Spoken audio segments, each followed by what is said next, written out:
Just like you enjoy watching classics each holiday season, we like to reconnect with some of our strategic community partners who put in tireless efforts during this time of the year. But this isn't exactly a repeat. Returning to tell us how its mission is a little different this year is Sandra Frank, CEO of All Faiths Food Bank, the largest hunger relief organization in Sarasota and DeSoto counties. Sandra, welcome back to Suncoast Snapshot. Thank you so much. It's an absolute pleasure to be here with you, Ernest. Truly, we just value this partnership so much. Oh, I so appreciate that. And I love the work that you guys are doing down there. So, Sandra, a year ago, we were talking about a 40% increase in food distribution as a result of the COVID-19 pandemic. Now, I have to imagine the impact of Hurricane Ian has exacerbated existing challenges and created some new issues. Where's All Faiths Food Bank as you prepare to wrap up 2022 and move into 2023? We were still dealing and have still been working with the post-pandemic inflation and the economic devastation wrought by COVID, by the pandemic. We were still working with that and struggling with that, as was the rest of the community when the hurricane blew through. Grateful that it went a little bit south and deflected from most of our county, although it did hit South County pretty darn hard here in Sarasota.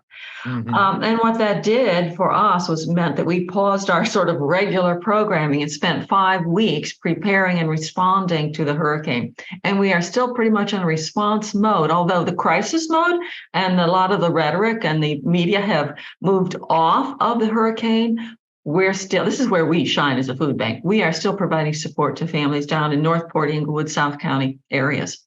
So that's kind of consumed a lot of the last part of 2022.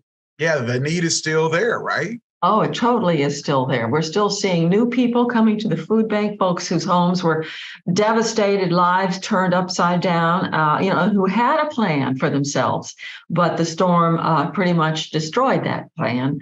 New people are coming to the food bank. People are coming more often to take advantage of the services we provide.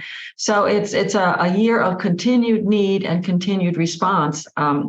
That we had, you planned, but who knew that this was going to happen? Well, looking at 2023, how is your new strategic plan going to help you deal with all of these different challenges? Well, we really spent some superb time with our board of directors and had a facilitator from our national organization, Feeding America, work with us to develop a very comprehensive, creative, it's very much an innovative strategic framework to take us into 2023 and 3, 4, 5 years beyond.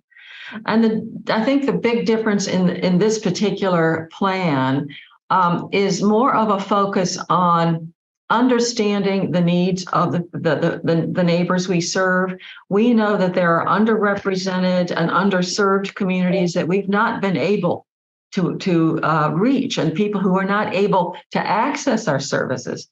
They may be aware that the food bank is here, but perhaps they have they're homebound or they have challenges with transportation and so forth. So we're really looking, taking sort of a holistic look at what the needs of our neighbors are.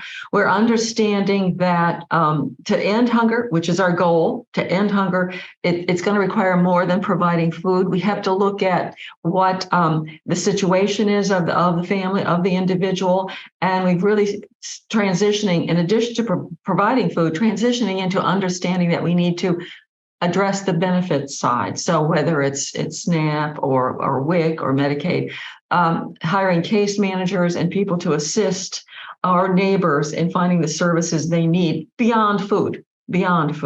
So it's really taking a holistic look at our community and the families we serve.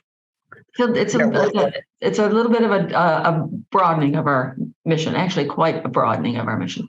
Well, I know you guys have always tried to take a number of approaches to address root causes. Yes. And I recently learned about an effort at South Florida State College in Arcadia. Tell us about what All Faiths does there to help students at the college deal with food insecurity.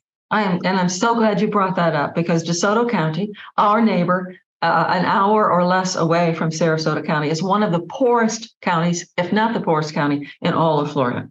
So we have really dedicated resources. We've established a food and resource center there. We have staffing there, case managers, outreach workers, to build up and strengthen that community so that folks become more economically independent in DeSoto County. It's really important in this endeavor to understand that the role that education plays. And if we can help young people who are in college, or individuals who are in college and working to advance their lives, if we can help them with one issue like hunger and providing food and keep them in school, what an impact we're going to have on their lives and their families' lives. So we really dedicate. We have a mobile pantry there. We have do a lot of backpacks in that area. It's the idea of helping boost people and helping them help themselves to get to the next step and level in their lives. Sure. If we can help those students and others stay on that path to success, their lives are going to be so much better. That's truly ending hunger. All right, Sandra. Well, as we wrap up, I wanted to note that at United Way Suncoast, we love to use this season to thank our donors and volunteers and supporters. With more than 30,000 people annually lending a hand to All Faiths Food Bank, I know you share that sentiment. How important are your volunteers to the All Faiths mission? So I'm sitting here with a huge grin on my face, because we are only 50 or 60 in this building. What we do is made possible, only possible, because of fantastic volunteers who are so motivated to give of their time. I mean, they are distributing food at mobile pantries. They are packing backpacks. They're delivering product to families. It's phenomenal. Really the heart and the lifeblood of All Faiths Food Bank is its volunteers. All right, Sandra. Well, thanks so much for making time to join me during this holiday season. To learn more about the terrific work of All Faiths Food Bank, please visit allfaithsfoodbank.org. And if you want to know more about United Way Suncoast, you can go to unitedwaysuncoast.org. For All Faiths and all of our strategic community partners, we want to extend wishes for a happy holiday and a bright new year. And as always, remember, united we rise. And united we win. Yes, Sandra, yes. That's how we